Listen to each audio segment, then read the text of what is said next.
Iowa is one of those places that can feel a bit cut off from society. My town was literally a school, a grocery store, a gas station, a post office, and a barn that was converted into a roller rink with a population of about 900. For the sake of the story, I'll refer to the town as Outpost 19. I was 17 when this happened, in my senior year of high school. My best friend, Jerry, had moved to Cedar Rapids because his parents had gotten divorced and his mom received full custody, at least until he was 18. Jerry had been dating a girl who lived at Outpost 19. So every weekend, he would make the hour drive back into town to see his dad, hang out with his girlfriend, and if he had time, we would meet up and have a beer. This was the routine for about a year. I remember when this story happened. Graduation was approaching, but the school year wasn't quite over yet. One weekend, Jerry came back into town like usual, but his girlfriend was on vacation with her family. So we decided to go cruising around. We considered making a stop at the roller rink, but quickly dismissed that idea.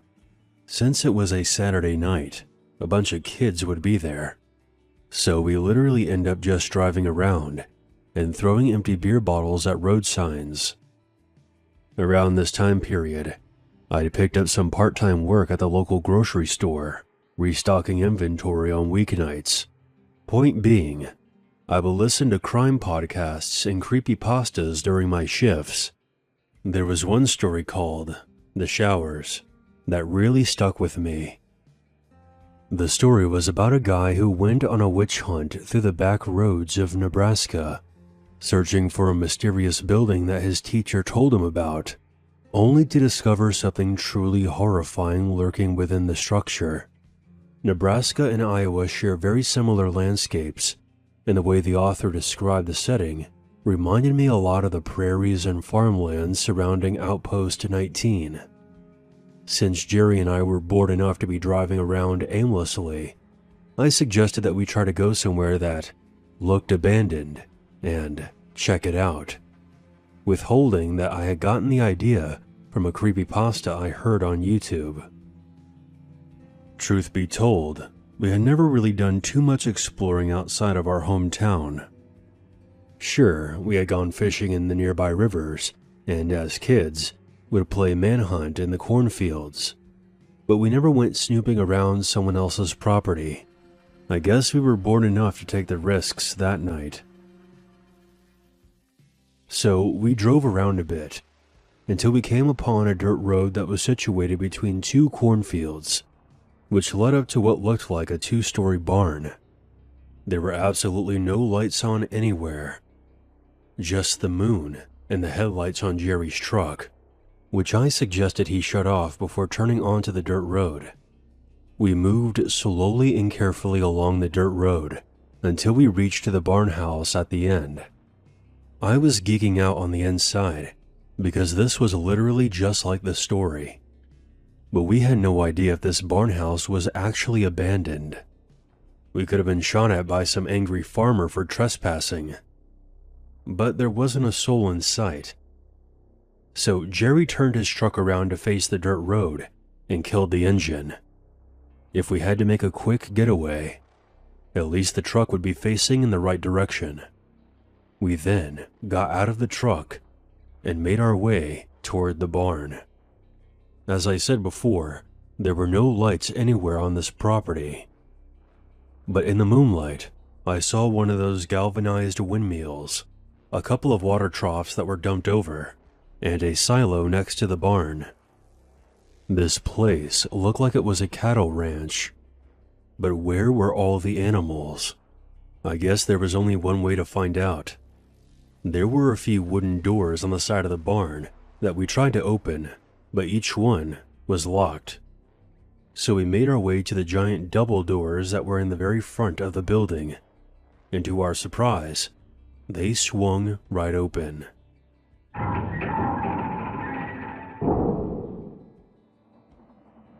We immediately noticed that there was a faint glow, coming from several areas within the building. I quickly realized that it was candlelight. Jerry had brought along a flashlight, but said that he wouldn't turn it on unless he absolutely needed to, as to not give away our position to the aforementioned angry farmer with a gun. But even with the candlelight, it was impossible to see inside this building. That's when I got this sinking feeling, telling me that we should leave right away. Jerry turned on his flashlight and shined it into the building. There were several candelabras placed on tables and railings throughout the foyer. The layout was almost like a wedding venue. We didn't see anyone, but someone had to have lit all these candles. We then noticed what looked like an altar in the center of the room. There was an unspoken thing between Jerry and I. We were going to have to see what was on this altar. And as we got closer, I saw a large knife between two candlesticks that had been stabbed into something. We had to get a bit closer to see what it was. And we soon discovered what looked like a dead lamb. Jerry, I think it's time to leave. Now. We booked it back to the truck, got in, and started it up. I took one last look behind us before we sped off back down the dirt road. I shit you not, I could see several figures standing outside the barn, and we even heard something hitting the tailgate of the truck before we peeled out of there.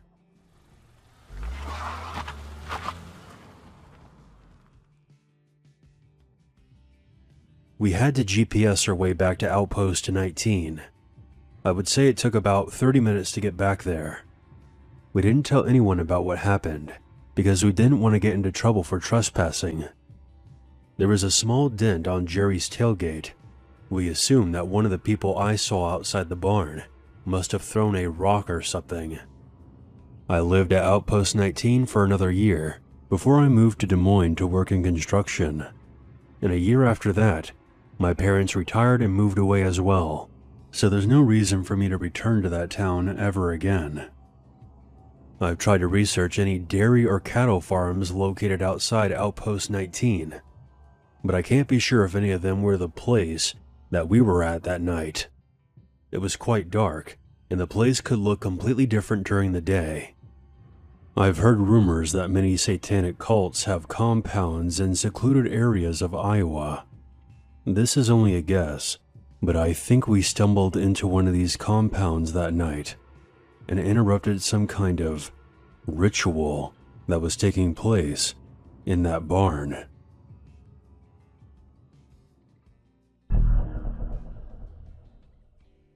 During my early 20s, I worked as a meter reader in Iowa City. A meter reader is someone who records how much electricity, gas, or water you've used each month. If your meters are on the inside and you want an accurate bill, a meter reader must enter your home, whether you're there or not, to let them in. As a side note, we only enter houses if consent was given when the customer first signs up for the service. Customers also provide us with keys if necessary. Entering a home when the owner is not present is something that I've never gotten used to. No matter how loudly I knock, I can never shake this uneasy feeling that I wasn't welcome there. The inside of a home is the ultimate private space. A home's exterior is just the image of ourselves that we project to the rest of the world.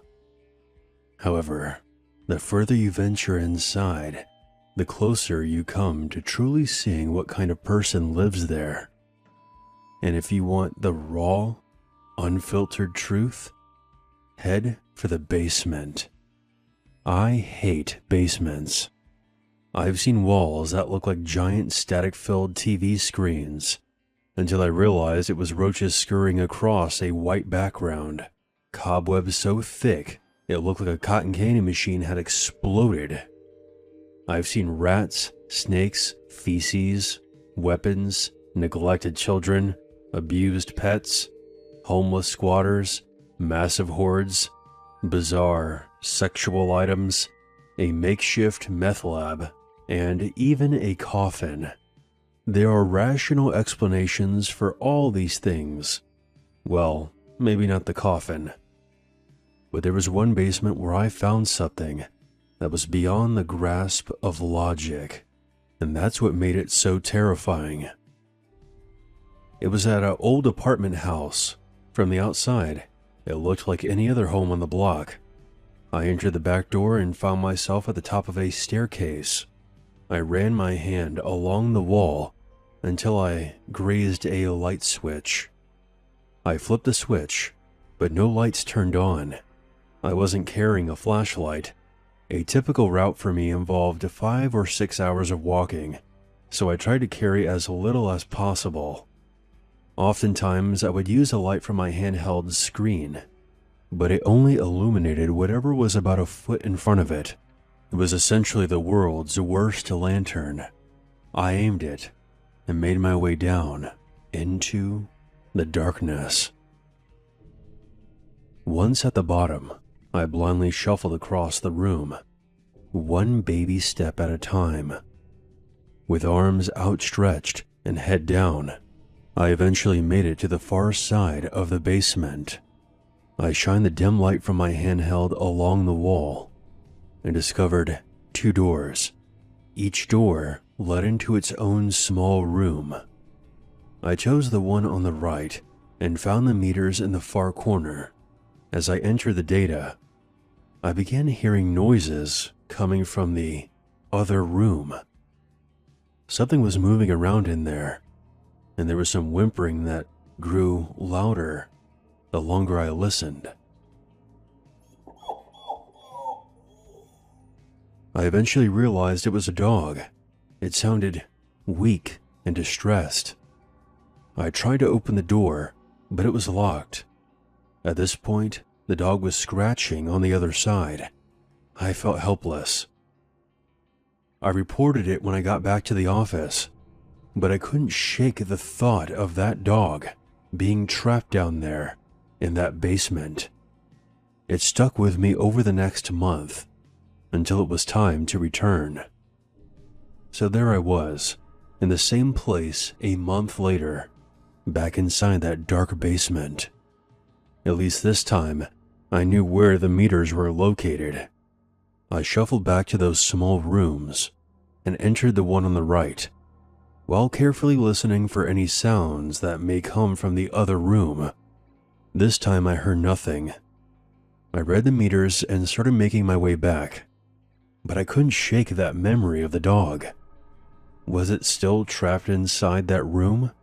Curiosity got the best of me. I stood outside the door for a few moments, just listening, but heard nothing. That's when I made a huge mistake. I tried to open the door. I had barely jiggled the doorknob when I first heard it.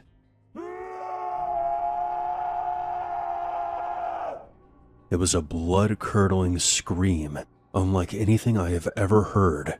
It was a sound that I didn't think a human was capable of producing.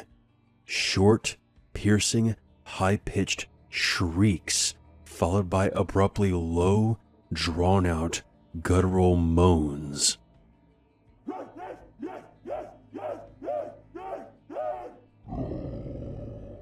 That ultimately morphed into something that I can only describe as crying, but much louder. It was all over the place, some sort of psychotic, free-form jazz. I stumbled backwards, nearly losing my balance. I shouted something like, "Hello? Who's in there?" But there was no response, just more screaming. "Are you okay? Do you need help?" Still no response. The screaming continued. There was no doubt that whoever was in there heard me. Apparently they didn't want my help at all. They just wanted me gone. So I fumbled my way through the dark room toward the exit. When I got to the top of the stairs, I just stood there, listening. I was trying to wrap my mind around what I was hearing. I waited for the screaming to stop, but it never did. When I finally left, it was still as loud and demented as it was when it began. I felt relieved, but that quickly vanished when I realized I had to do it all over again next month. I reported what I heard, but nothing came of it.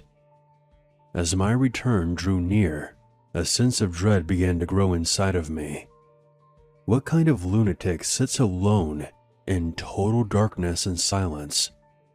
My mind created endless explanations of what kind of hell was beyond that door. By the time I returned, I had built them up in my mind so much that anyone other than Lucifer himself would have been a letdown. But there was no sign of anyone, or even over the next several months. I had nearly given up on solving the mystery when a stroke of luck pulled me back in. One night, I went to a concert with my friend, Laura. After the show, I gave her a ride home. She moved somewhat recently, so she had to give me directions. I didn't really pay much attention to where she was leading me, until she pointed to a house a ways up the street. I couldn't believe it. She had moved into the house with a mysterious room in the basement. This is going to sound weird, but have you ever noticed anything odd about the basement at this? Before I could even finish my sentence, she blurted out, "Some crazy guy lives down there." Finally, I had confirmation. She went on to tell me that even though her apartment was located in the attic, she often heard him yelling late at night. But that wasn't all. She had actually met him. One day, while walking to her car, she saw him standing in the lawn. He was perfectly still, with no expression on his face. He was directly in her path, so she cautiously made her way around him. He was staring at her, so she offered a friendly "hello" as she passed. He had no reaction, except for one unsettling exception. He stuck his tongue out at her, then quickly sucked it back into his mouth, then resumed acting like a statue. Thoroughly creeped out, she got in her car and drove away. It was about 2 or 3 months later when I finally met him. I entered the back door, like I had so many months before, but this time something was different. There was a light on down in the basement. I peered down the staircase.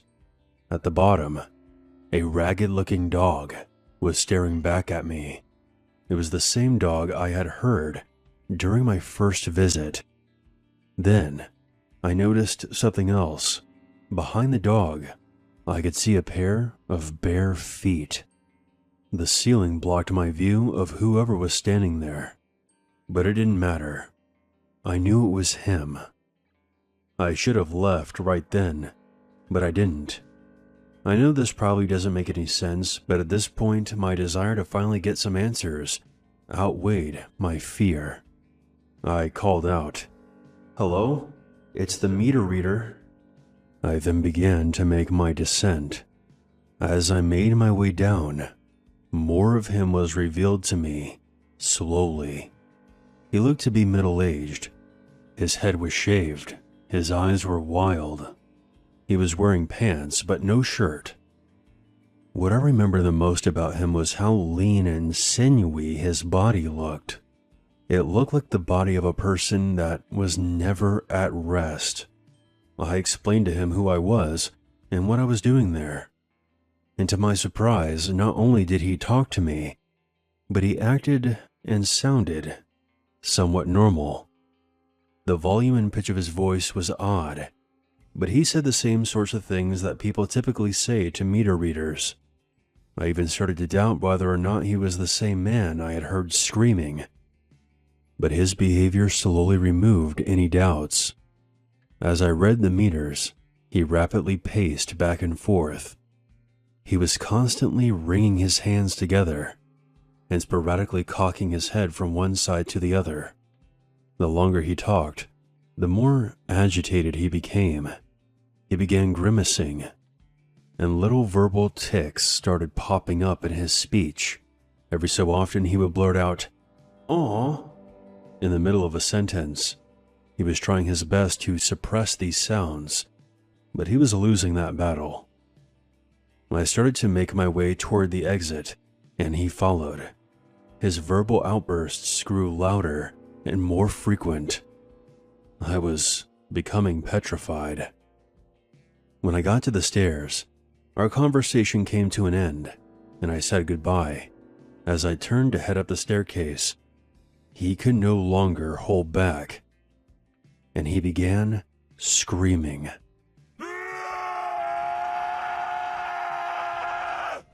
The very same unforgettable screams I had heard coming from the locked room.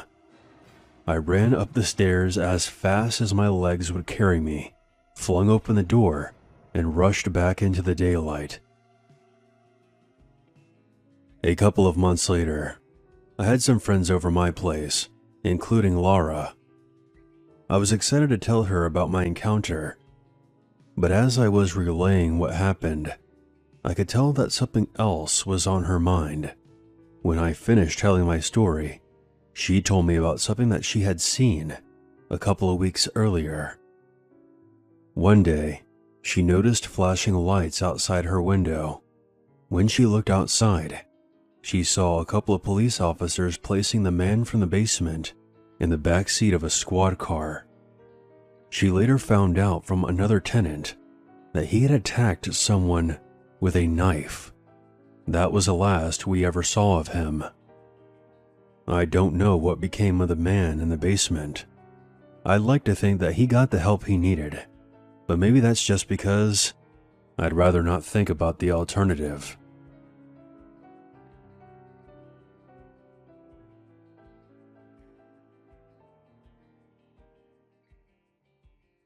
There's always a reason to be afraid.